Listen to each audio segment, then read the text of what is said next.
Hello and welcome to Legends Cast, a podcast about the cards, the meta, and the community of the Elder Scrolls Legends. I'm one of your hosts, Mark Lutz from outside of Pittsburgh, Pennsylvania, and with me, our co-host, Dead Broke Nerd, DBN man. How are you doing tonight? I'm doing pretty good. I've been slightly under the weather the last week or so. I've been missing some streams just because I've been trying to, stay healthy. One of the things that I've found when I get sick, I like to work out a lot because I find that I actually stay sick less long. So, but it's also getting up the energy when you've got like some chest congestion. You're just like, oh, I gotta want to go to the gym.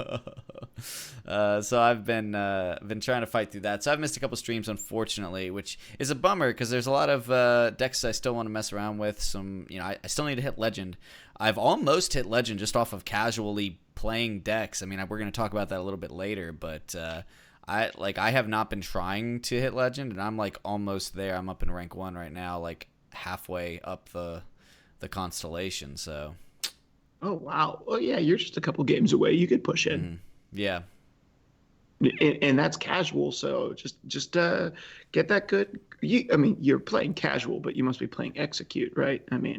Oh, well, I'm playing casually. I'm not playing casual, but I'm playing casually. No, I don't know. I did put some Grizzly Gourmets in a few things, which only in decks that I think already could use them somewhat optimally. So like I only put Grizzlies in decks if I'm already running like either Cloud Rest or Shining Saints. So, but I've always liked that card as a tech choice anyways because it blows up like Wardcrafters and Daggerfall mages. Sure. So it's actually been a nice thing to revisit. I hadn't messed around with it recently. I think that this is off topic, but it would have been cool if they had like the same effect, but they had given like a little something in there because whenever Grizzly Gourmet turns an Oblivion Gate into a sweet roll, it doesn't make sense. Right? No, it Like the doesn't. graphic darkness behind Grizzly Gourmet, right? Is you played Yeah. your Daggerfall mage and I cooked them into a sweet roll that I am now going to eat. And if they had made that sweet roll like some sort of like a stone, I don't know, something or other, like they had just Yeah. changed the art on it whenever you hit a portal, because it just doesn't make any sense, No, right? yeah. Like why am I taking this obsidian portal and turning it into a sweet roll? I'm not real sure. That was an opportunity for a completely unnecessary cosmetic Oh Easter yeah. egg there Oh that they could yeah. have done something. That would have been Missed funny. opportunity. Missed opportunity. A very obscure one, but a missed one. And I don't know. I don't know if they thought that people would be so desperate for execute effects that they'd start running a bunch of Grizzly Gourmets, but I not even really that I felt that desperate. I mean, I've kind of been telling people I'm not like I'm almost happy when my opponent's playing invade because I'm like I feel like I am comfortable playing against it. You know what I mean? Like I've gotten comfortable Yeah. playing against it. I haven't had an issue with it recently, What I have anyways.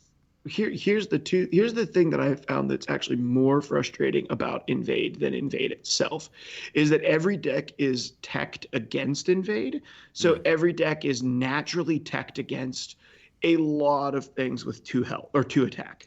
That's I think Yeah, that's probably been more frustrating for me than anything. It's like I'm not even playing Invade. I'm playing something completely different. But every time I play, my earlier game cards that I was excited to play, hmm and maybe I'm not even necessarily teched too strongly against Invade, but I just don't want to play Invade. I'm just getting trounced by executes because yeah, it's like that's out there everywhere. Grizzly Gourmets, executes, any one of the different ways that people have found to deal with the gates.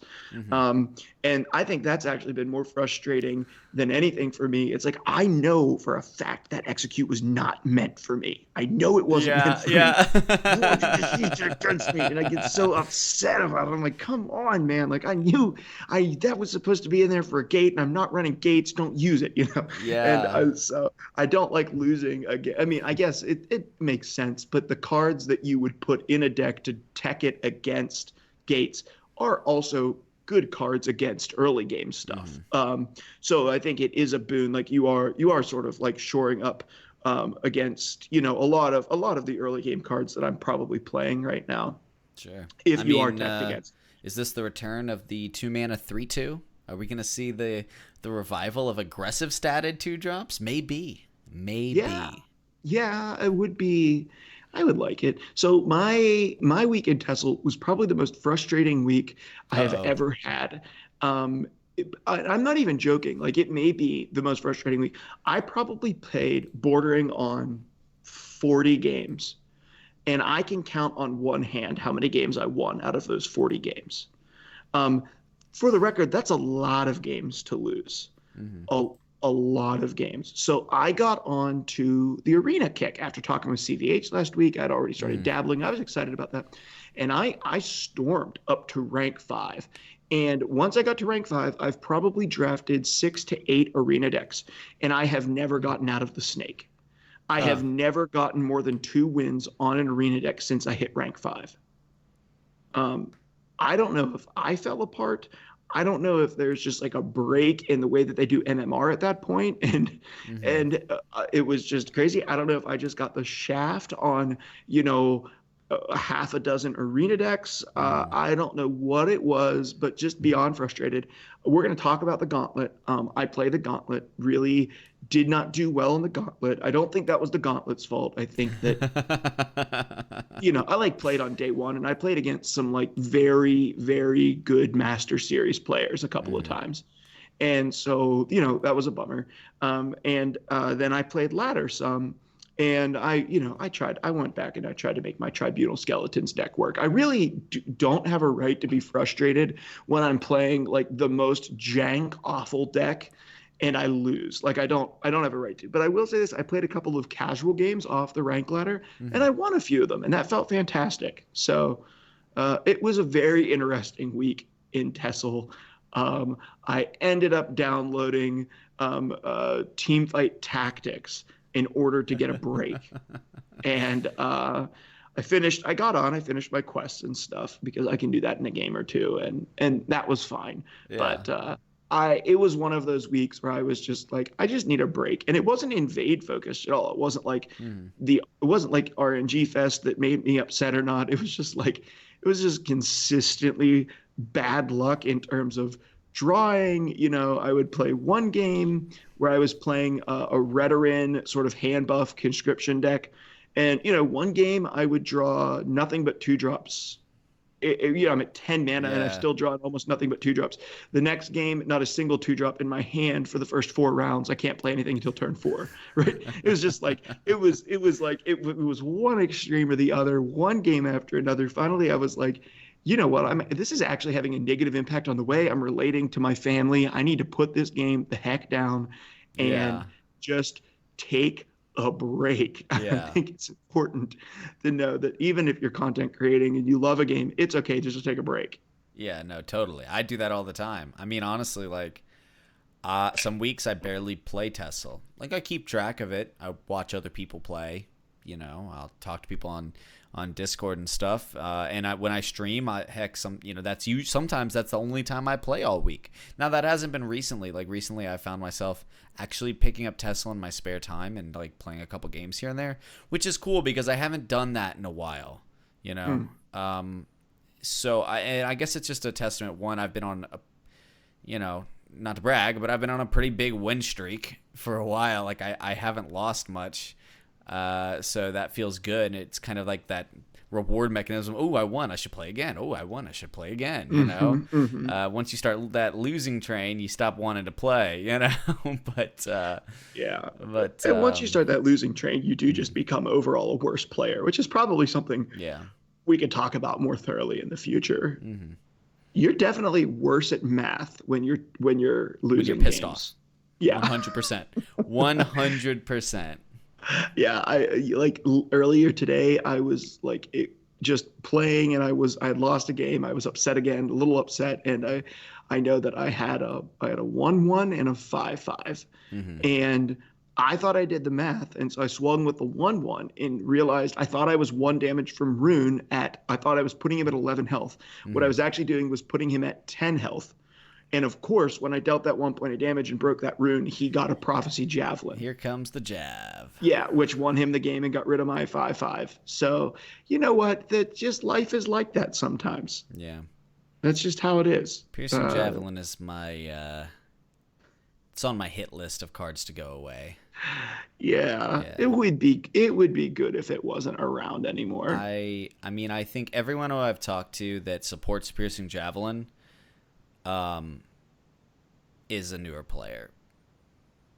Like the players who've been around longer, because Piercing Javelin is and in many ways the prophecy mechanic, and if I offend somebody, I'm sorry. I'm not trying to be, a jerk or anything, but prophecy was a mechanic designed to bring players in and allow lesser skilled players to have a chance against higher skilled players, or to have somebody, and this is okay, I think, a worse draw variance, okay, my draw was really bad, my opponent's draw was really good, this can get me back in the game. But in many ways, and I truly believe this, I think TESL implemented the prophecy system, Direwolf, I think, implemented the prophecy system to make new players feel like they were better at the game than they actually were. I believe that. I think there's some revisiting of the prophecy system that needs to be done. Yeah. Because I think that every card that has prophecy written on it should feel bad if you play it without using it for prophecy. 100%. Yep. And there are some very strong prophecy cards that just do not feel bad. Like you never feel bad about playing the 3-mana 3/3 with Drain from your hand. No. You don't feel bad about Protector of the Innocent, the 2-mana 3/2 with Guard. Well, I do. I don't like that card. I don't like 2-mana 3/2s, but okay. Well, in an aggressively static battle mage or something you don't mind throwing that from your hand, right? If you're playing aggressive. But things like Javelin is another one of those where at 5 mana, if I have it and I need to remove something, I don't feel bad about playing it from my hand at all. But I think specifically about the Grave Grasp or whatever that shackles something and puts a bunch of 1/1 skeletons on the board, and you feel bad if you play that. I think that is an mana. appropriate. I mean, I think that's an appropriate card to put prophecy on. But Fighters Guild Recruit is the best prophecy that's not named Piercing Javelin, in my opinion. I think it's better than Lightning Bolt. Mostly because you can play it early. It has synergies with lots of things. You control decks want to play it. Mid-range decks want to play it. It can be applicable even if you're not a lethal deck. Even if you're not a deck that wants to use the lethal effect, it's still really good. And sometimes it's just as good as a Piercing Javelin. Like sometimes it does exactly the same thing as a Piercing Javelin.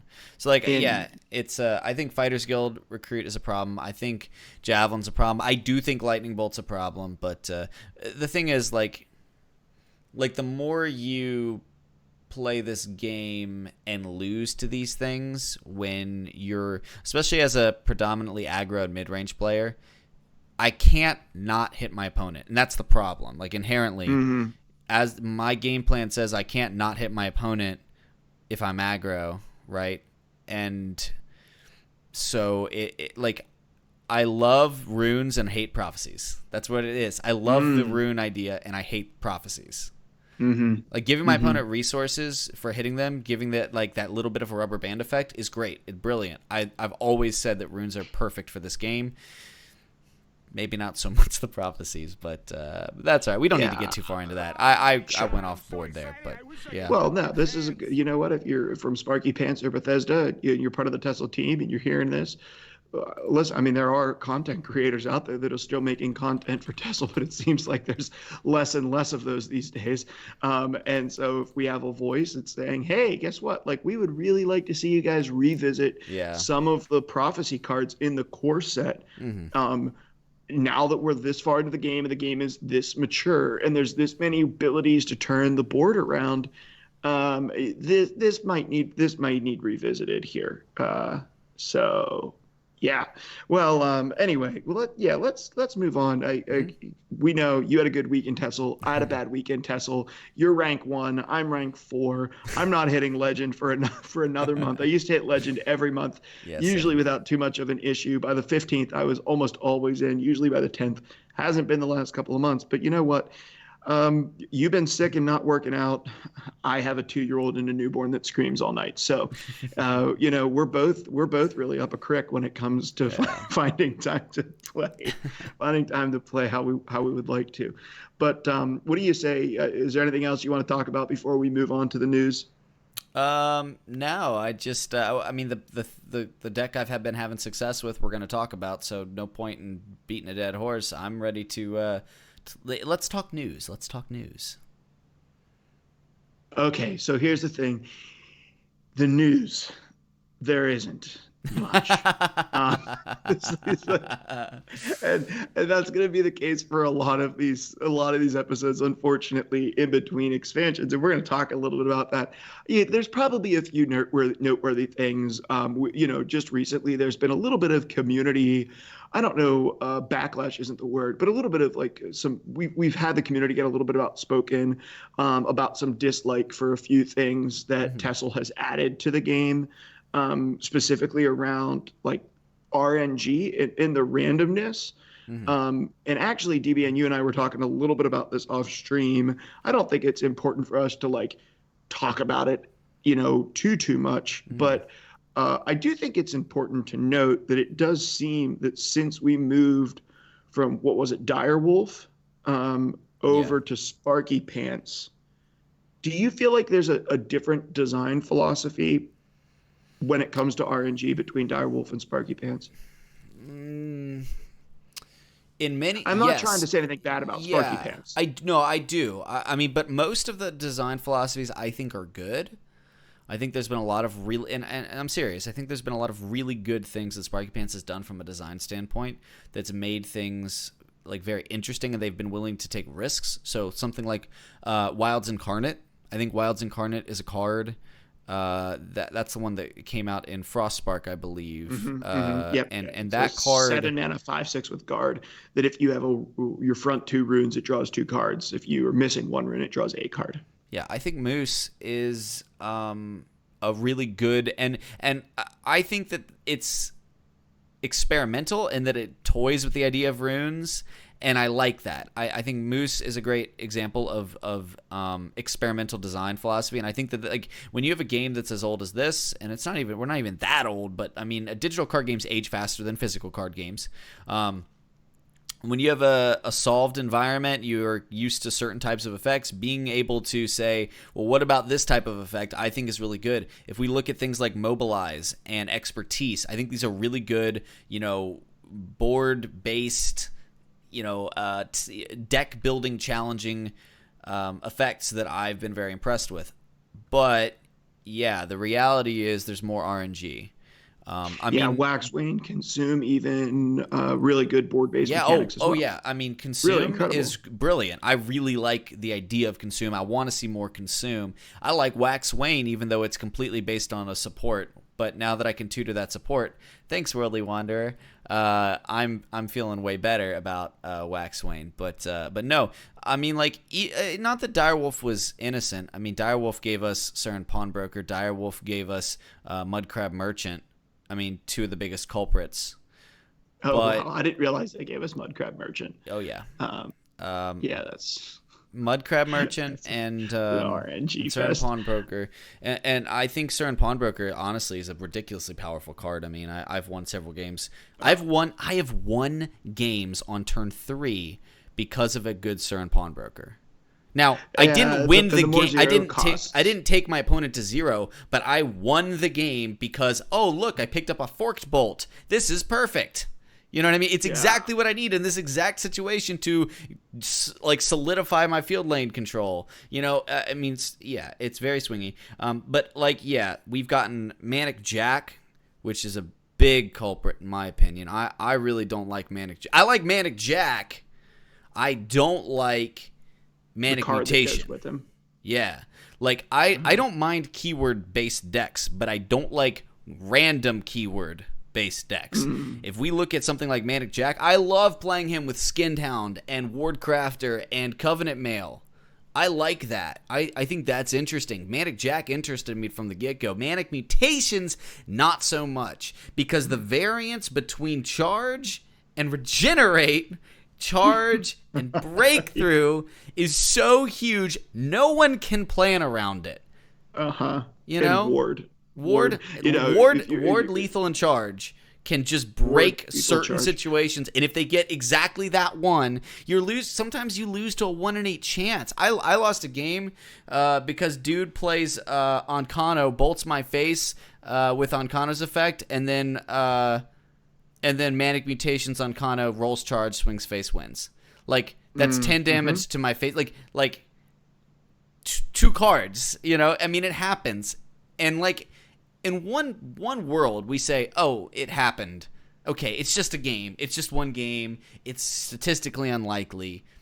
And, like, that's how a lot of us write it off. But I can't begrudge the people that get frustrated when they look at this and say, it's not just this one card. Like, I truly believe Mudcrab Merchant was intended to be a joke and a meme.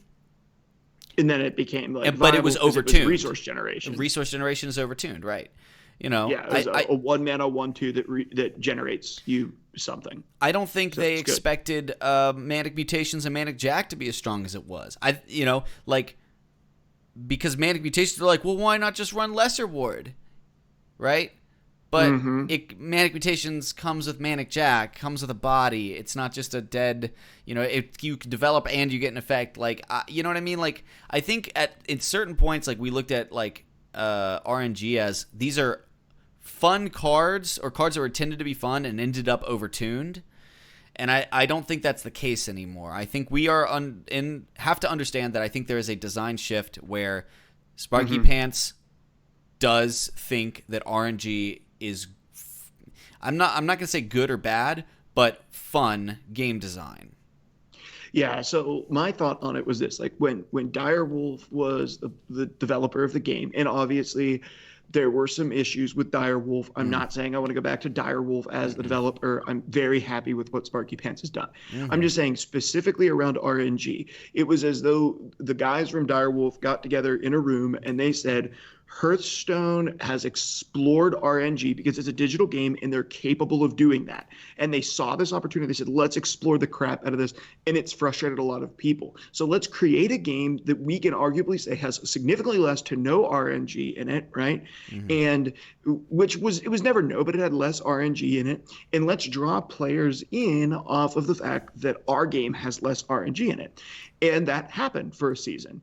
And then I think they explored it a little bit, but I think now that Sparky Pants has taken it over, like, I see people from Direwolf sitting around in the room and saying, no, like, this is central to who we are as a company, central to what we're developing here. We steer clear of excessive RNG. Yes. And I don't know that that's a conversation that has been had inside of Sparky Pants. I'm sure that they've had lots of conversations about RNG, but it seems as though from a philosophy standpoint, they're just more prone to explore it than what Direwolf has been. I mean, I think they're more interested in it. I don't think it's off the table for them, whereas, frankly, Direwolf at the time was trying to...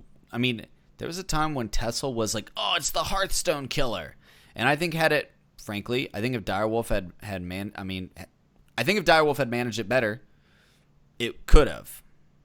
Right? Yes. I mean, it was growing and it was pretty successful. And there was a season when there was a lot of people watching. Yeah, there was. Watching but TESL.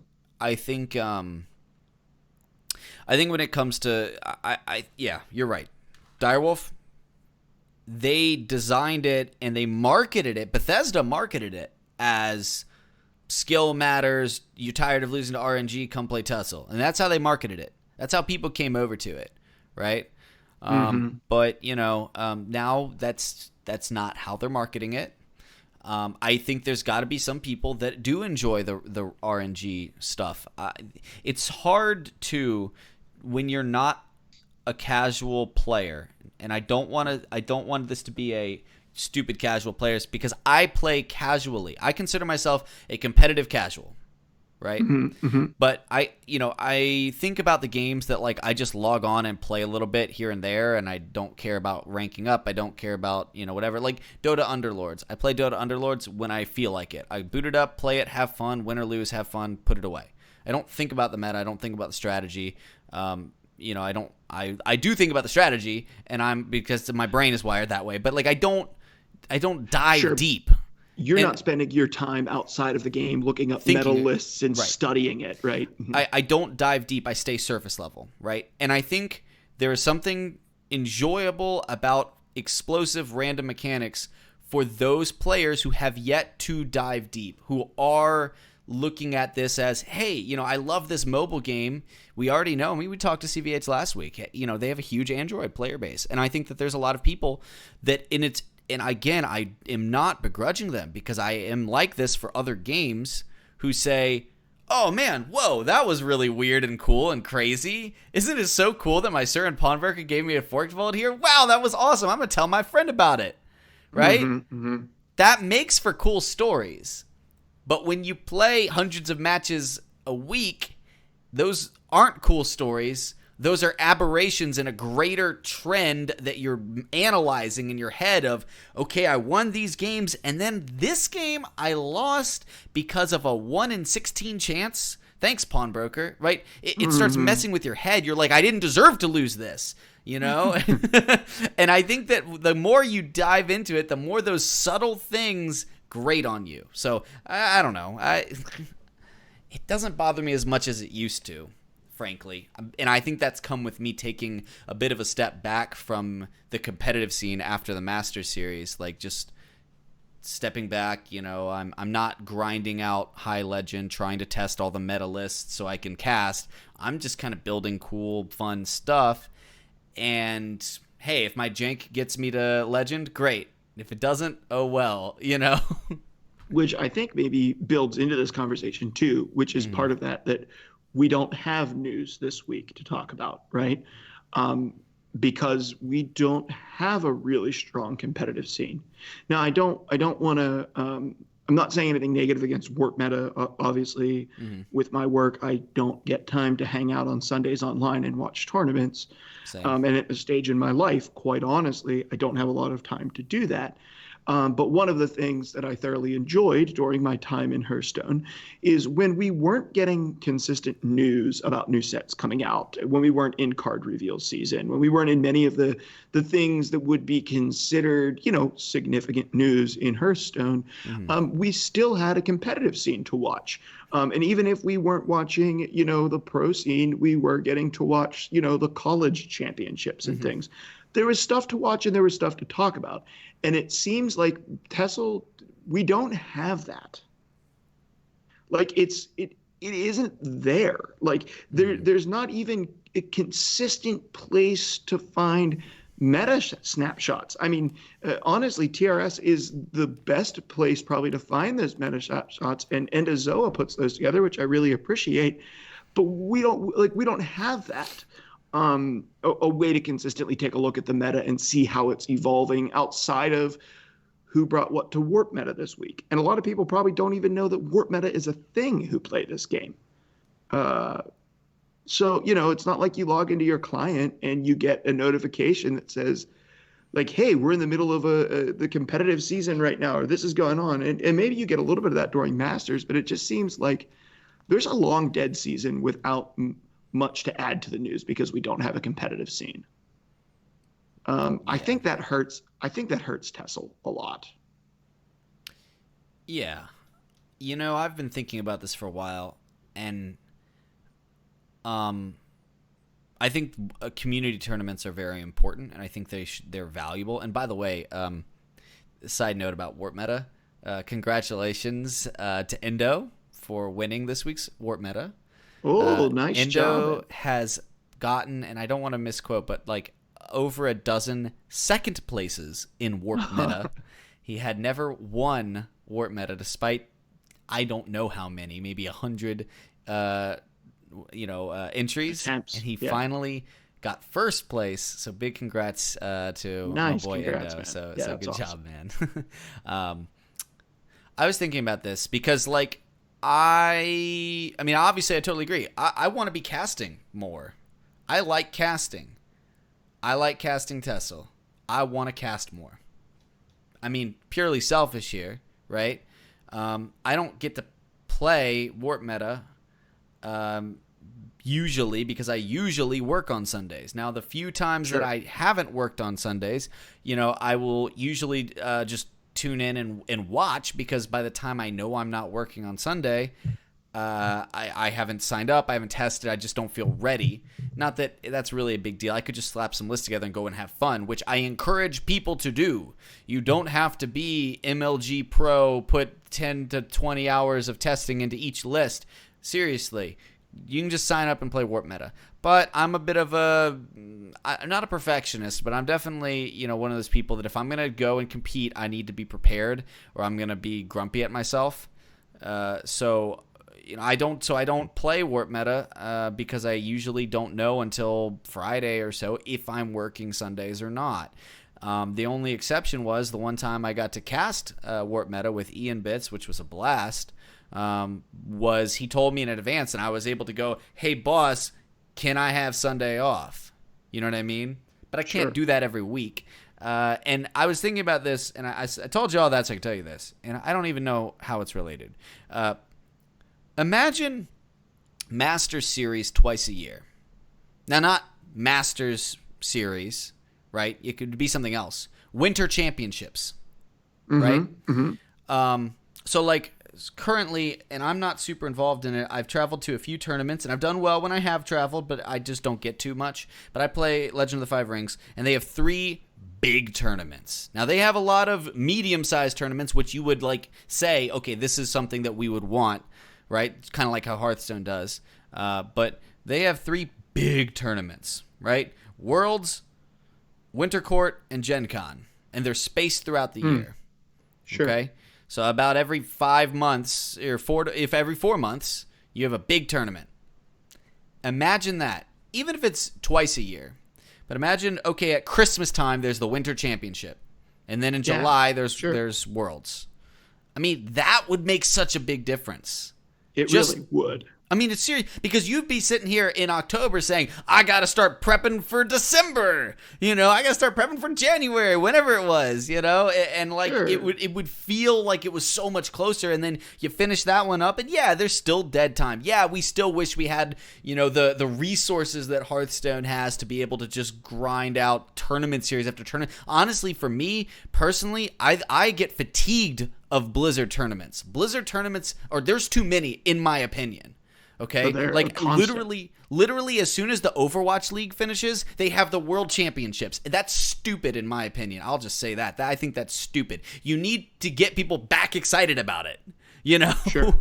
Well, even if Legends, like you said, had 3 seasons a year, we got to watch some sort of qualifiers, right? And we got to see some rebroadcasts. For goodness sakes, rebroadcasts. Yeah. Like, we don't even. I don't know. We don't even get that, do we? I mean, we don't even have I mean, so like the whole Master Series thing was like 3 months, Sure. I mean, it was like May or June, and then it actually happened in like the first weekend of August or something like that, if I'm remembering this correctly. So it was like a 3-month thing. But if we had that twice a year, then that makes so much of a difference. Sure. I mean, that means that 1/4 of the year we have tournaments that. I mean, come on. I hate to say this, but I really feel like even much smaller card games have with much, much, much smaller companies have more of a competitive scene than 3 months of the year. The digital side of things is tough to, but yes, TESL is bringing up the rear or close to when it comes to Bethesda's investment in our tournament scene, and it is a problem. Mm-hmm. But this isn't news though. Like, it's been this way. And like I don't want to feel like I'm attacking anybody, because I don't know. Like, I mean, I love CVH. He's been a great guy on the show. He was on last week. I don't want to feel like I'm attacking him, because I'm sure he has some sort of involvement. And obviously this is close to his heart. I mean, when he was a streamer, he would rant constantly on his stream, or consistently. This isn't CVH. Maybe not constantly. I can just. I mean, just for anyone who's unclear, because I think but the tournament scene, the competitive scene, is not on CVH. I mean, He puts a lot. When something comes up, he runs a lot of it, but it's not his decision how much funding to allocate to tournaments. It's not his decision when we run tournaments. He, at least I'm pretty sure from my conversations, but it's okay. There is a tournament now. Christian, get involved, and like. I'm sure he's pushing for something, as I much mean, as he can. obviously, yeah, that's been part of his passion, part of his heart for the game Hmm. for so long. Yeah. Um, it's just like I think that the further we go down this, like part of the news is too, right, that this past weekend, Legends of Runeterra went out for, Yeah. some keys went out to people. A It's lot of relevant. people were playing. I mean, thousands and thousands of people were watching. I think Disguised Toast, consistently had 20 some thousand people watching even his Yeah. rebroadcasts, Yeah. trying to get a drop for one of those keys. And I wanted to try it out. So I was checking out some of that stuff. Um, and it's like every one of these things makes it feel like TESL gets pushed further behind when it comes to this sort of stuff. And I think that's discouraging. Not that I think there's a lot of people who want to leave TESL's scene to go play Legends of Runeterra, because quite honestly, it looks relatively simple to me. But I just, I don't know. I think there, being someone who loves the game and wanting to see it succeed and wanting to fight to see it succeed, I have some concerns. And one of those concerns does seem like the lack of investment in fostering a community where competitive play is the norm. Um, uh, I realize that probably the lion's share of the money that they make is in, you know, people taking a break at work and playing on their Android device. Um, but I don't know that the consistent focus on that, if that's what they're doing, is going to bode well for them in the future.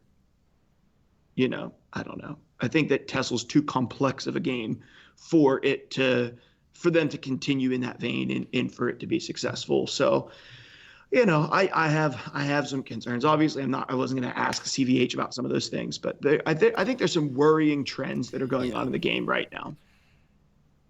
Yeah. And it would be exciting to see a reinvestment. I mean, we are supposed to get a tournament mode between this expansion and next, correct? I don't know about that. I think that was like a hopeful thing on their roadmap, which I wouldn't mind a new updated roadmap for the record. Mm-hmm. Now, I think the idea of announcing 4 expansions in a year was indication of a reinvestment. Mm-hmm. What I'm It doesn't mean it's a reinvestment in the competitive scene. Mm-hmm. It just means I think that Bethesda wants to keep the game around, but that doesn't mean they're going to prioritize it like Blizzard prioritizes Hearthstone. Or Sure. like, frankly, Riot will probably prioritize Legends of Runeterra, at least at the beginning. Runeterra? I don't know. Runeterra, I think. Runeterra? Okay. Yeah, I don't do League stuff.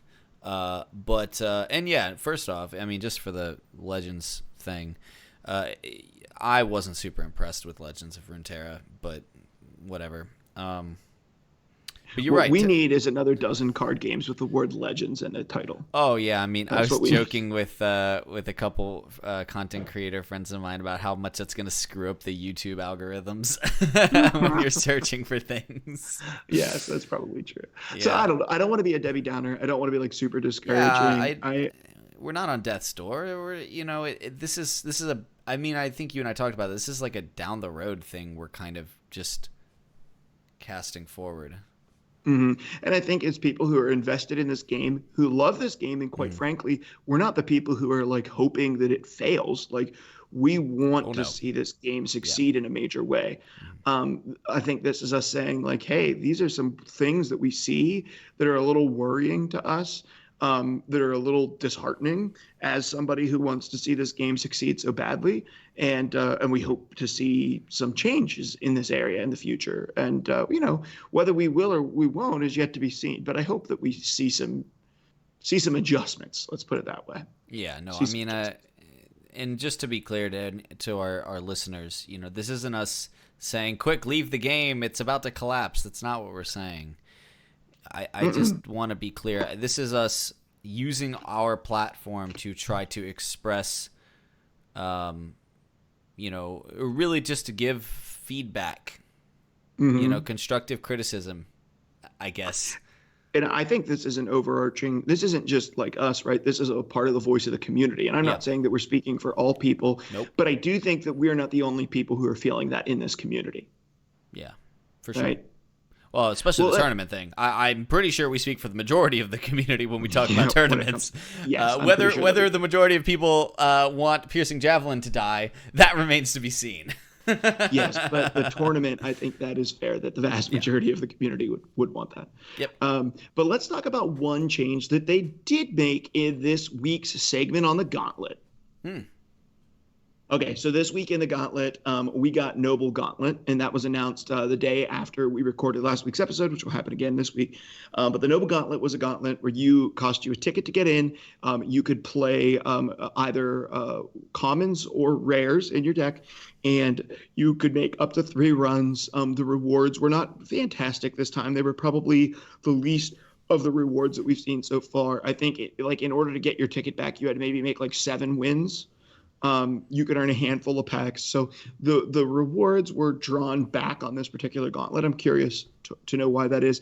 But tell us, DBN, I know that you don't always have a ton of time to play Gauntlet, but I think you did dabble in this one at least, correct? Yeah, I actually had time on Saturday night, believe it or not. I came home and I was tired, but I wasn't ready to go to bed. So I just booted it up, and I remembered that the Gauntlet was running, and I said, I still have 40 tickets. I'll burn one, and if I don't finish the run, I won't cry about it. It's not a terrible investment, right? And I decided I'm not going to build my own deck. I'm not going to freak out over it. I'm just going to grab something. And Bones provided me with a token Empire list, which I was kind of moving towards Aggro Crusader, and then I saw that list, and I was like, yeah, all right, I play Crusader so freaking much. Let me do something else. Let me play some Empire. And I had a 7-win run, so I guess 7-3, which felt good. I mean, I won 7. I won 6, lost 1, won 1, lost 2. Okay. So the first 6, it handled things very well. It felt like it was a very well-rounded list, very flexible. My first loss was to the deck I was going to play, which is Aggro Crusader. Omega Lull, Resolute Ally ringed out onto a marked man with the thing. It was literally it was a 1-drop. It was on turn 1. It was marked man, makeshift defenses, ring, and some other 1-drop. I like Rebel Warden or something like that. And then I'm like, oh, great. So I play my 2-drop, and then they go ring, Resolute Ally, rolls it. That's a +3/+3 spread across 3 characters. 1 has guard. It was just over from then on out. I mean, that's just the bad news bears situation you don't want to deal with. Like having ring on a token Crusader when they have Resolute Ally is just like the worst. But this is really strong. It's really strong. Oh, it's stupid strong. I mean, I can't criticize it. I don't think it's broken. It's just it's very hard to come back with if you're also an aggro list. Or really, it's hard to come back from no matter what. But you need a prophecy or something to save you. But and then the second loss was because I didn't draw anything higher than a 2-drop for the whole game. You talked about one of those earlier. I'm like, games. I totally empathize. I didn't draw anything higher than a 2-drop for the entire game. Now, mind you, the deck seemed to win every game that it drew Empire Oathman or Mercenary Captain. Okay. And then the games that I didn't, it can buff the board. Right. Anytime it can buff the board, it would, and so there was no Divine Fervors, but between Empire Oathman and Mercenary Captain, I ran 3 of each. I actually, Bones said 2 captains. I was like, I'm putting 3 in, and I'm glad I did because it was killer. And then the last one I lost to was Prophecy Aggro Crusader, and I swear they top decked like a king. And so I like every time I thought I stabilized, they would top deck like a Shield Breaker, and I'm like, ugh. So I lost that. But I thought it was actually felt a little more balanced. I actually saw a good amount of diversity in there. Invade didn't feel that strong you miss out on the invasion Mm-hmm. parties, and I think invasion parties are very I didn't strong. even come up against I any came up invade, to be against it honest with several you. times, but as soon as I see Guildsworn, or even really Battle Mage these days, I just lead Shadow. Like, here, Yeah. say hi to my Empire Recruiter or ringed out in Shadow. I'll get field presence through the Recruiter, or, we'll talk about this later, but I mean, like, I've been playing a lot of Monk. Here, I'll put my Mournhold Trader Shadow. Your gate Sure. will die. What are you gonna do Yeah, now? yeah. Yeah. So I haven't Mournhold had. Trader's a really good answer to Gate. I think so, yeah. I think Mournhold Trader's a really good card. Yeah, it is one of the better ones in the game Yeah. for sure. Well, my experience with Gauntlet was part of my tilting. I played 2 out of the 3 runs. My first one, I played Beatdown Redorin. I went 0-3. That was fun. Came back, played the Sorcerer deck that completely trashed me, which was like a keyword generating Sorcerer deck that runs the new Daedra that gets every keyword. I won a couple there. I think I went like 3-3. That one didn't feel quite as bad. I lost to Anetti. I can't remember. He's a very good player. Anyway, lost to him playing a Shout Scout, I think, and it's just like once the 7/7 bats with charge and drain come down, it's just like, okay, I'm done playing this. It was fine. I enjoyed this Orchard deck. I will say this. I didn't perform well. It was part of my tilting week, but I did enjoy the. I think that the format was cool. I'm glad that they explored that. I thought it was cool to explore the commons and the rares and just take out the epics and the legendaries. I really do appreciate what CVH and what the TESL team is doing, kind of creating these new custom rules around these gauntlets. I think that's really cool. This one wasn't the one for me in terms of success, but I appreciated what they did with it, and I hope that they continue to be creative moving forward. I hope to actually see more creativity moving forward, to be honest with you. Yeah, I mean, we talked about it with CVH last week, but I was thinking, like, I like formats that are different but still have a large card pool for a large variety of types of decks to play. Hence why I really did not like the Jaws of Oblivion only with Core Set, because there just wasn't enough choices to play. One thing was clearly more fleshed out than anything else. My favorite gauntlet so far, before, was Pauper, and this is Pauper plus rares. I liked it. I like these formats. I can see Pauper or Noble being a really interesting long-term format. I like it. I think that I was Noble's impressed. actually more interesting than Pauper. Yeah, I mean there's more cards. It's like Pauper, Yeah. but what I want, which is more options. Yeah. I think that And I'm no excited to see necromancers. some. Sure. I'm excited to see, yeah, no necromants. I'm excited to see some creativity too with like pulling certain sets in and out. I think I mean, obviously they did that with the Oblivion thing, but it was almost like it was like I want to see more of that, Right. not like specific. I only highlight one set and put it in with the core set, and this is what you get. I'd like to see a couple of different sets. They kind of did that with like a retro gauntlet. And I like the retro gauntlet. I thought that was a cool idea. I just want to see a little bit more experimentation around that. And it definitely feels better when the rewards are a little bit lower hanging fruit, because you don't feel nearly as bad about going in and losing. If you're just going in there to be creative and you just get stomped because you didn't think of this combo and other people have, you don't feel so bad because you're going to get that horse armor, or you're going to get that alternate art card still, or you're going to get a pack or two, or you're going to get your ticket back. Like I like the low buy-in, high reward gauntlet that keeps people talking and keeps news coming out on a regular basis. Yeah. I hope to see them continue to do that. The most disappointing part about Noble Gauntlet wasn't actually the format. It was that they pulled back on a lot of the rewards that we saw in the previous Gauntlet, that you did have something to lose by playing it. So Well, if you, I mean, I don't know if I would. The entry was less, and so the rewards were less. I mean, I don't know. It didn't feel that bad to me.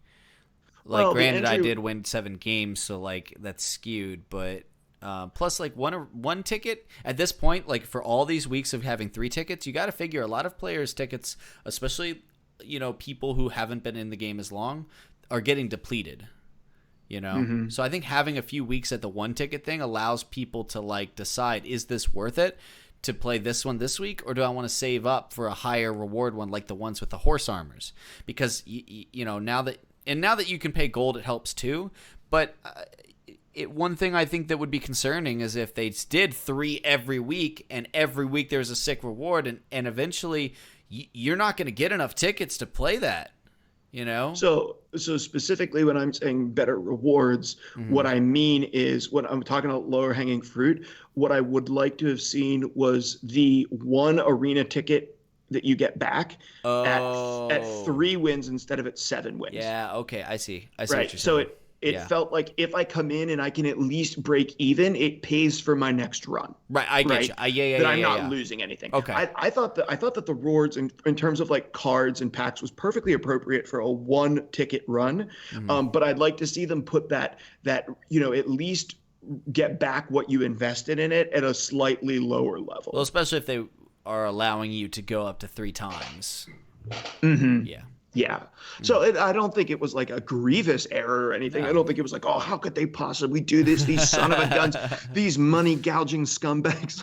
They just want to take all my gold. These jack. But no, I think it was just like, okay, hey, in the future, I would love to see that receive your ticket back at a slightly lower level so that newer players can get in there and they feel like. Because if you went in and you went 2 and 3, you're probably not going to do it again if you didn't have a buildup of tickets. You're like, I'm not going to do this one again because I don't see myself ever getting to 7 wins. Yeah. But if you went 2 and 3 and at 3 wins you got your ticket back, you might be like, I think I could tweak my deck and get a 3rd win out of this. Let's give it another try. My biggest issue is the time it takes to fully compete in it. I almost would like to see a format where you play less games. Or you play I can see that too. I know that people are like, then that's then I have less to do, but especially on the weekends, but it's like I sat down for 2 hours. Now if I had lost 3 games in a row, it wouldn't have been 2 hours, but it was not 2 hours for me. But I sat there and played and played and played and played and played and played, and it's like, this is cool that I'm winning, but I'm also ready to be done. Like, I hit like 5 or 6 wins, and I'm like, I've surpassed my expectations, and the problem is I'm tired and ready for bed now, and I'm not going to have time to play. I want to finish the run. That means I'm at least playing 3 more games, because if it's 3 more games till I could, end this, win or lose, So it was like... I don't know. So would you like to see the top end of each gauntlet be like a best of? Well, if it tops out at 5 and 2 instead of 9 and 3. Yeah, maybe. I'm sure somebody else is like, DBN, what are you saying? But for me, this is all purely selfish. But I understand what you're saying, though, because we have actually had several people in the Discord say, since the release of Gauntlets again, I haven't been able to hit Legend because such a sizable amount of their time in-game is spent trying to complete their Gauntlet runs that they didn't have time to ladder like they used to be able to hit Legend. Maybe that's a good thing for the game. I think I remember like way back when they did something similar to this in Direwolf days. They had a thing where you played a certain number of games. And once you play 10 games, it's over. And your record gives you rewards. So if the run was play 7 games, you could lose 7 games. Or you could win all 7 games. But one way or the other, it's just 7 games. Yeah, and then it's done. Then I'm happier. Because then I know getting in, okay, I'm at least getting an hour of playtime because it's 7 games. Right? At least an hour. So I'm not going to... And if you get some bad luck, you're like, well, I can always turn it around and go 4-3. But it's also, if I'm going on this hot win streak, I don't have to get all the way to 8 wins and 3 losses and burn 5 more games, Sure. I don't know. That might just... I'm nitpicking. I'm going to stop talking now. Okay, well, yeah. Let's just say that's enough talk from both of us about the gauntlet. We've both talked enough about it. Let's move on to our new segment, which we are doing now when we don't have a guest on, called a deck highlight segment. Mm. Okay, DBN, you're going to kick us off with this deck highlight statement where we're actually going to spend a little bit of time focusing in on a specific deck or a specific archetype, and you're going to kick us off with this one because you've been playing this deck. So tell us a little bit about what we're talking about today. Yeah, so I did just get disconnected for inactivity on my TESL client, so I'm waiting for this to pull up so I can actually look at what I'm talking about because it's helpful for me. But yeah, Goblin Monk. I've been playing a lot of Goblin Monk, and actually two variants. And really, so I did a video. You can check it out on my YouTube if you want to see it. I do go somewhat in depth with it. It's kind of like it's a guide and one match. You can watch it over there, but it's an aggro build, and the thing about it is, frankly, and the most interesting thing, and the reason why I chose this, I have no idea if this is good or not. I went 12-2 with it, but I have no idea if it's good. Okay. Right? Because, frankly, or rather, I have no idea if it's the best it can be. Because, okay, sure. So you know that you found something that's at least decent, but maybe not optimized. Right. It's so far from optimized, mostly because of the insane amount of choices that like Aggro Monk has right now. Right? And so, like, I wanted to use the cards from Jaws, so I really wanted to use the Bloody Hand Chef in particular, which, I know is a fan favorite of yours. I love him. It's like that he's a goblin. Sure. Oh yeah, I mean, and it's a really neat effect that can snowball very bad for the opponent, anyways. But also like Dustier Skirmisher. I think Brotherhood Suspect has been excellent. Brotherhood Suspect's nutty. I mean, I'm just gonna say this is the 1 mana 2/4 that gives your opponent a completed contract on its death, it dies. Right? Yeah. Brotherhood Suspect's nutty because it trades super well into things, and like, so if you picture like as goblins, you're gonna have a certain amount of curse effects from either, and this build runs 3 Bitterfish Witch and 3 Murkwater Witch, and I don't know if that's the perfect combination, but you've got curse effects, not curse, but curse effects. So that removes Wardcrafters and the ilk. Meanwhile, Brotherhood Suspect and Dustier Skirmisher clean up Barrow Stalkers and stuff, at least trading evenly, sometimes better. Like Brotherhood Suspect trades with Bruma Profiteer, a pretty popular 2-drop in tokens. And lives. That's a great trade. Mm-hmm. But this build of mine, and the reason why I say like it's so far from optimized, is I can picture like 2 or 3 variants here. And the variant I chose to run is like using Goblin Skulk. And running Murkwater Goblins as the 0 cost. So the Murkwater Goblin is a 0 mana 0/1. It's a goblin, and on your turn it has +2 attack. So on your turn it's a 2/1 for 0, and on their turn it's a 0/1 for 0. I'm running 2 copies in here. I don't think 3 is necessary because if you ever get a single pilfer off with Goblin Skulk, you're happy. You don't need to go for 3. And Murkwater Goblins aren't really great top decks, obviously. But I've been thinking about Goblin Skulk, and like it at 3 defense, it survives a lot more things.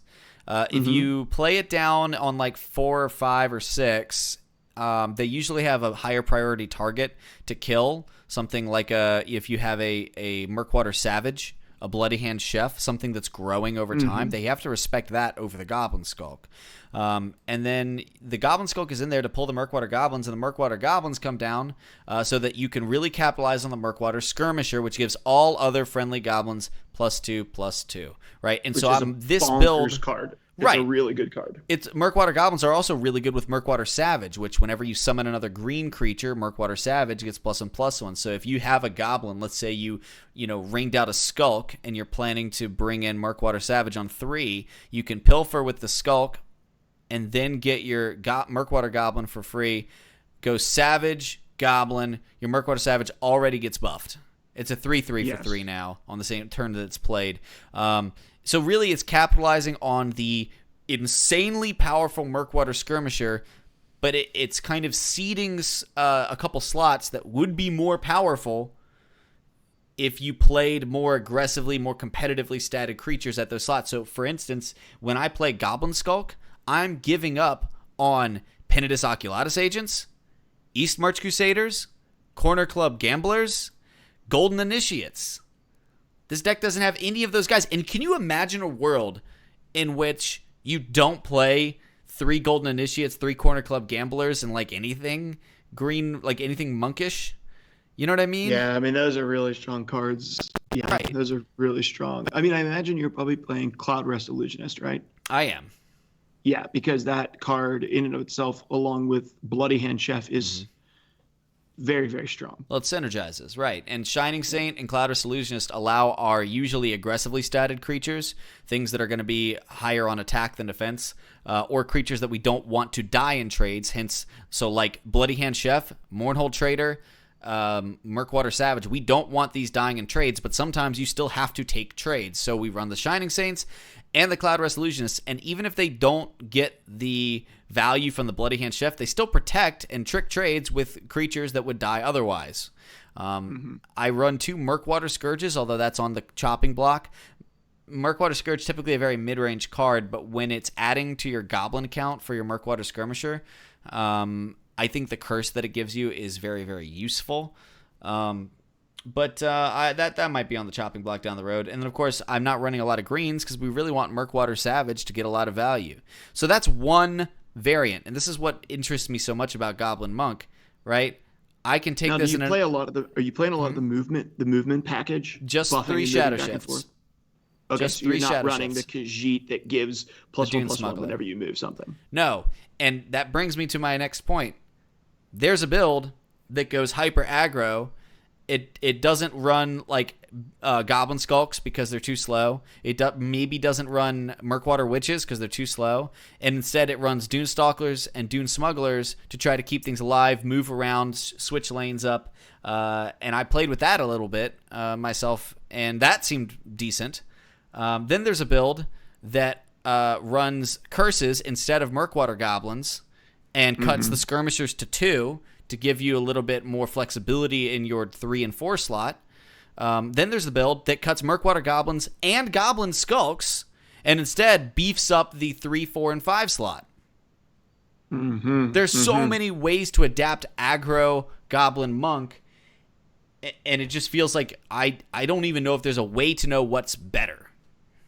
And I splashed when I played. I picked up a list, and I actually splashed purple and played Empire. And I did not run Skulks in that deck, but I played a lot of the Goblin package, and I added the 3 Feathered War Chief or whatever, the one that reduces someone's health to 1. Yeah, the baby Banelord. Because it made it a lot easier for me to buff my Bloody Hand Chef's attack or their health really well. And I actually went up against a Slay Halalu deck that threw the big 6/7 werewolf down. And what I didn't realize is that when you play the Bloody Hand or the 3 Feathered Chief or whatever with the new Goblin with Prophecy that gives a creature -1/-1, it just kills anything. It's goblins that function a turn later, but in the same way as you would a Cursed into Leaf Lurker. Yeah. And I played that with a Bloody Hand Chef on the board and gave my Bloody Hand Chef +1/+7, making it very difficult to get rid of. And really sort of enjoyed that and found that the Empire list with the Oathmans and with some like other token generating stuff. So basically Empire deck with the Goblin package worked rather well because the Goblins, when you played them, they synergized really well. So that's even another option to add to something that you can play around with and experiment with. Yeah. Well, and that brings me to the other side of the Goblin coin, if you will. Mid-range Goblin Monk. I've been playing mid-range Goblin Monk, and it's a pretty aggressive mid-range list, but it's definitively mid-range. Well, it would have to be, right? Well, right, yeah. I mean, Monk can't play a super slow mid-range just because it doesn't have the threats.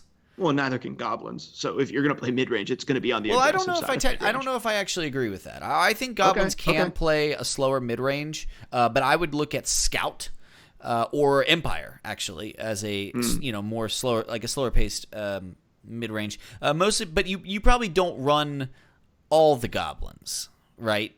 You Sure. run some of the goblins, and you run the ones like the three feather war chief scourges. You probably run bitterfish witch. You Hmm. probably still run Dust Eater skirmisher because that card's a beast. But Yeah, that card is very strong in yeah, whatever you want to trade to control the early game. right.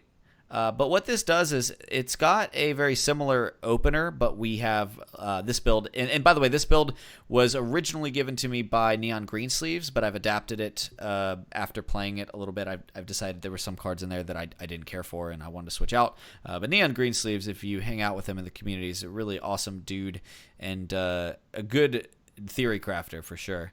But he had been playing it up to Legend. And I decided to give it a go, and I've played about, I don't know, 6 or 7 games with it, haven't lost with it.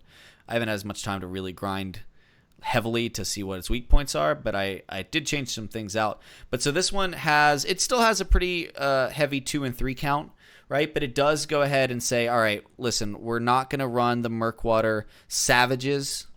We're going to go That's ahead the and one that buffs your other goblins, right? no. The Savage is the one that when you Buffs play up a when you green play green card, things. yeah. Hmm. So it's not going to run. I'm not going to run the Savage because we're curving through about turn 5. We're curving things out more often than we're swarming.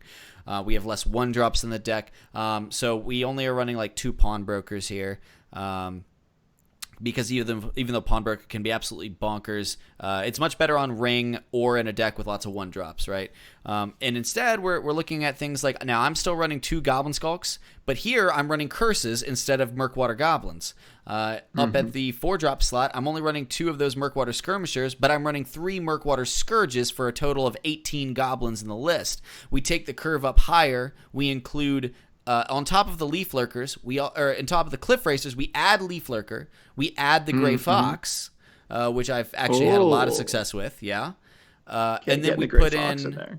yeah, he's cool. I think he's a really good card, and just he can go and fetch removal or a lane swap or whatever when you're trying to push some. I've won several games with him so far because you have to figure your opponent is going to play good cards.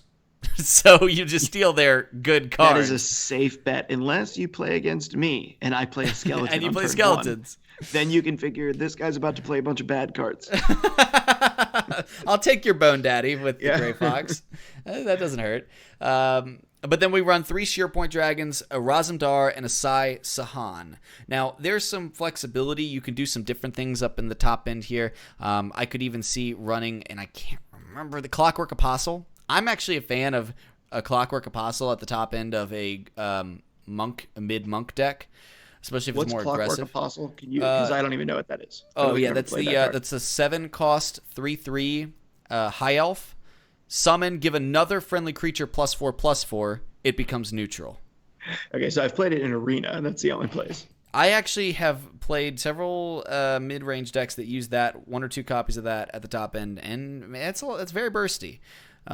Oh, I'm sure it is. Yeah. I also think that like this list, I would probably want to put a Monk Strike in, and I haven't figured out what I want to cut for the Monk Strike.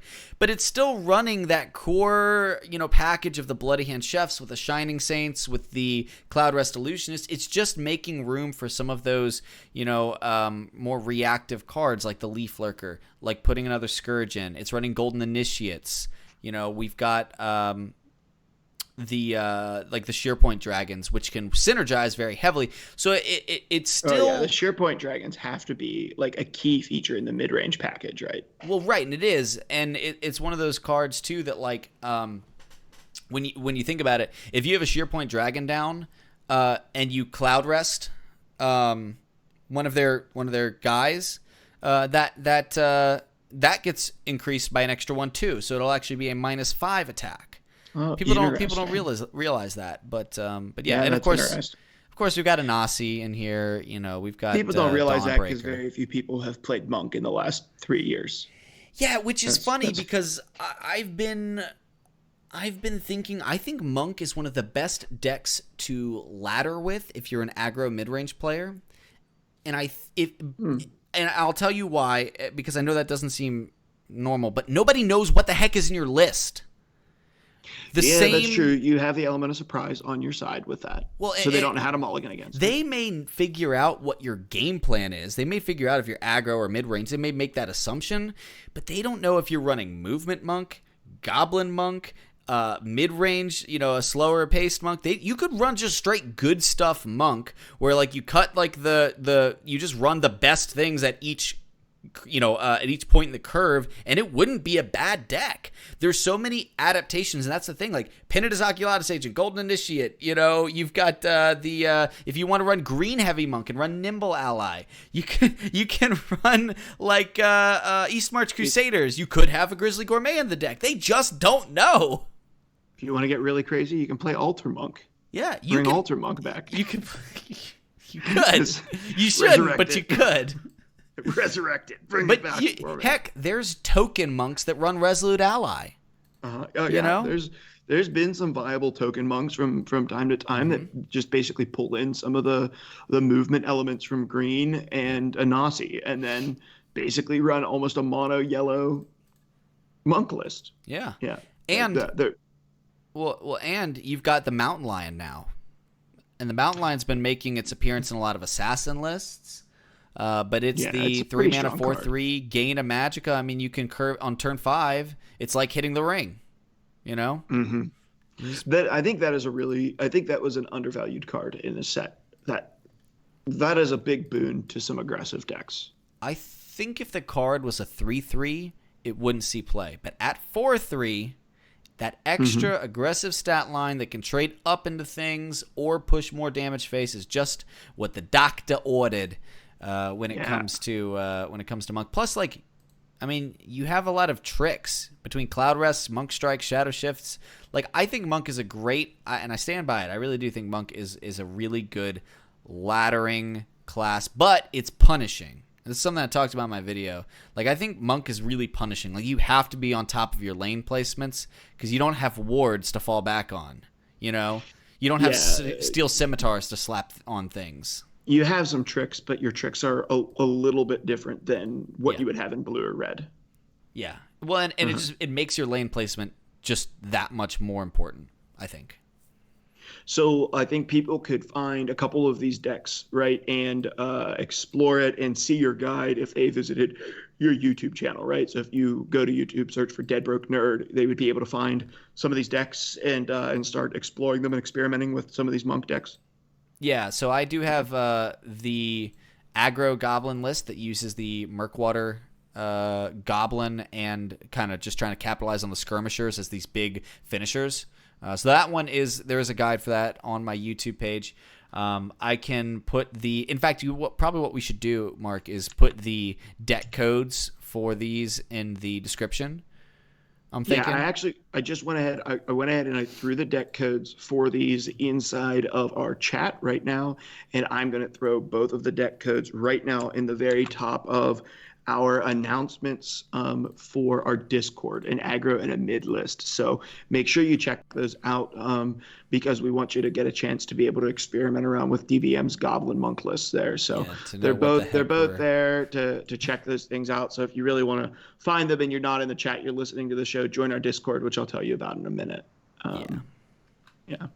Well, great, man. That's awesome. It sounds like you had a lot of fun with these. Like I said, I checked out an Empire version, and it's something I'm going to go back to because Goblins was the one thing I swore I was going to check out with this new set, and just haven't had the opportunity to really explore much with them. So I'm going to take this aggro list and take it for a spin this week because I definitely want to check that out. And the Bloody Hand Chef is one of my favorite cards in this set. So. Yeah, definitely want to check it out. I think maybe in the next week or so, we should go back and revisit some of these hand buff decks that have come out because these are probably the biggest thing one of the biggest things to talk about in this set, this hand buff Redoran, hand buff Spellsword deck. And it features a very special card near and dear to our hearts here, Faded Wraith, because we got to reveal it. And so that's something worth checking out. What do you say we move on and jump over to these couple of final thoughts that I thought I'd bring to us from stuff outside the game and before we get out of here? Cool. Okay, let's go ahead and jump into my final thoughts. Okay, so I was thinking this week and contemplating some of the things that we talked about last episode about IRL and what impact I think that does have on gaming, not just as a hobby, but also as a profession, and to delegitimize it. I thought I would talk about something that I've talked about before with lots of people, just in terms of making better decisions throughout the whole of our lives. And that is the difference between 15-minute and 15-year decisions. And basically, as I've worked with teenagers throughout a large portion of my life, I've realized that teenagers tend to make decisions that is going to make them happy in 15 minutes. And rarely make decisions that will make them happy in 15 years. And oftentimes, just as human beings, we have a tendency to do that. We make decisions that will make us happy in 15 minutes, not decisions that are going to make us happy in 15 years. And so kind of, the thought that I had was, hey, like this week, as you go about the decisions that you're going to make, there's going to be many opportunities to make decisions that will make life funner, easier, faster in 15 minutes, but will not benefit you in any way in terms of becoming the person that you want to become.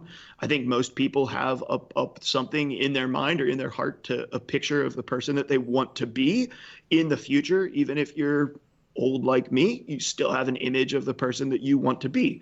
But many of the decisions that you make today and tomorrow and the next day will determine the person that you're going to be in 15 years. And if we consistently make decisions that will make us happy in 15 minutes over decisions that will make us happy in 15 years, rarely do we become the person that we want to become 15 years from now. So I don't know. That's my thought. My thought is just, hey, this week, make some 15-year decisions instead of some 15-minute decisions. I don't know. Hopefully that settles well with people. But I don't know. DBN, any thoughts on that final thought?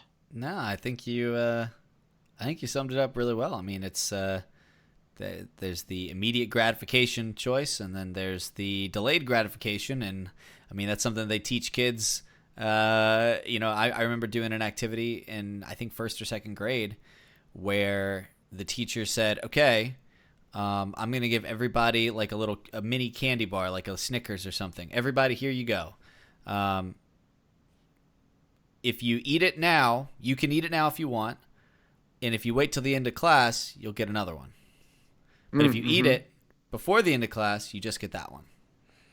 It was just a simple exercise in delayed gratification and being able to, be patient and understand, okay, I really want to eat it now. Oh, man. But, an hour later before, recess, you get that second piece of candy.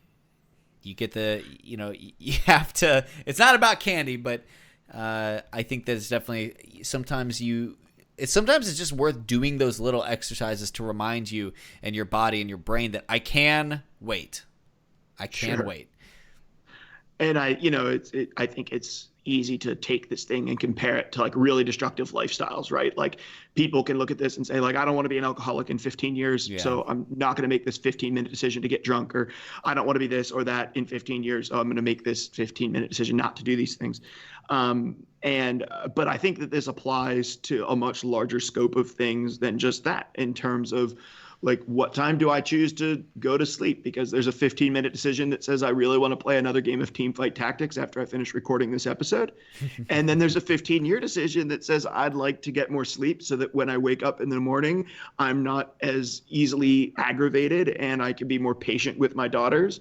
And I'm a better father, because in the end of the day, in 15 years from now, will I care about how good I was at Teamfight Tactics, or will I care about how good of a father I was? I'll care about how good of a father I was. And it may not seem like a big deal, but that's one of those small but very significant decisions between 15-minute gratification and who I want to be in 15 years. And you have to have a vision, I think, and an idea of who you want to be 15 years from now. And that takes a little bit of inward walking and a little bit of introspection and a little bit of time to, get off by yourself and really think about, who do I see myself being in the future? But then make decisions that'll help you get there. And yeah, that's my final thoughts. I won't belabor it. I'm a preacher, so I'll keep preaching. I don't want to do that on this. So yeah, that's my final thoughts. That's gonna be it. Okay, well, let's work on getting out of here, man. DBN, people want to get in contact with you. They want to see what stuff you're putting out there for Legends, for Mythgard, for all sorts of stuff. So how can people get plugged into you? Yeah, so I stream between 3 and 4 times a week at twitch.tv/deadbrokenerd. All lowercase. You should be able to find me fairly easily. I'm also on Twitter, deadbrokenerd. You can tweet at me or DM me if you have any questions, concerns, comments, etc. Just be nice. I'm fragile. And then you can also check out my YouTube page, which is what I'm putting the most effort into right now, posting between 3 and 4 videos every week. And for a variety of games, TESL, Mythgard, and Gwent currently, but I'm not precluding other games should I grow interested in them. And that is The Dead Broke Nerd on YouTube.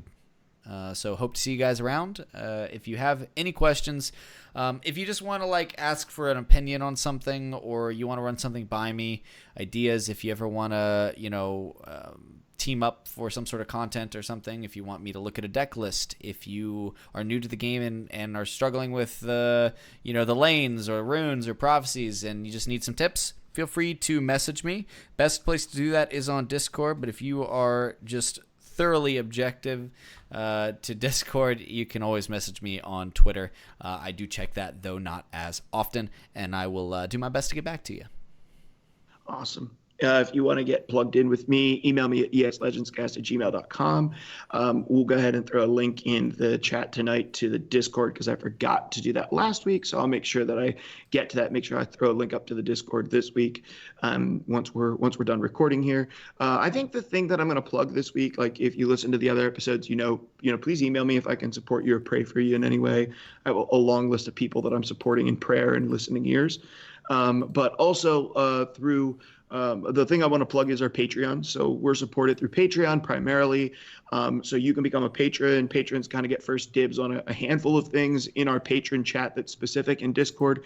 Listen, guys, $1 a month from a handful of viewers makes a big difference. $5 a month, $10 a month, all of that stuff makes a huge difference. And so we actually do have a Jethron was, I think, our latest one this week. So he's our new patron. So want to do a shout out to Jethron. Thanks, man, for supporting the show. But you can go over to patreon.com, search Legends Cast, and you can pledge $1, $2, $5, whatever a month to just show your support. That gets split and goes to me and DBN. And let me tell you, we ain't getting rich off of it. But it helps encourage us to continue making the show, and maybe it pays for a pack of cards or a portion of an electric bill. So we definitely appreciate the support over there. So jump over there and support us if you are willing or you're inclined to give value back because you find value in what we're doing. That's going to be it, I think, for about this episode. DBN, you got anything else that you want to add before we are ready to get out of here, man? No, sir. I just had a great time talking TESL and can't wait for next week. We do have a guest next week, correct? Yeah. So Silverfuse is on next week. So join us next week, same time. I just invited the entire chat to just download Discord instead of to our specific Discord because I don't know how to do anything. But anyway, yeah, Silverfuse is going to be on next week with us. And so if you have questions for Silverfuse, you can actually join our Discord, go to the podcast Q&A channel and post questions there. And we'll use that during our guest Q&A part of the show with Silverfuse next week. So we're really excited. We're trying to have a guest on basically every other week. So we had CVH last week. We're having Silverfuse on next. So yeah, make sure you tune in here live and check out the podcast wherever you check out podcasts. It's going to do it for this week here of episode number 20 of Legends, guys. Thank you so much for tuning in with us, and we will catch you back here next week.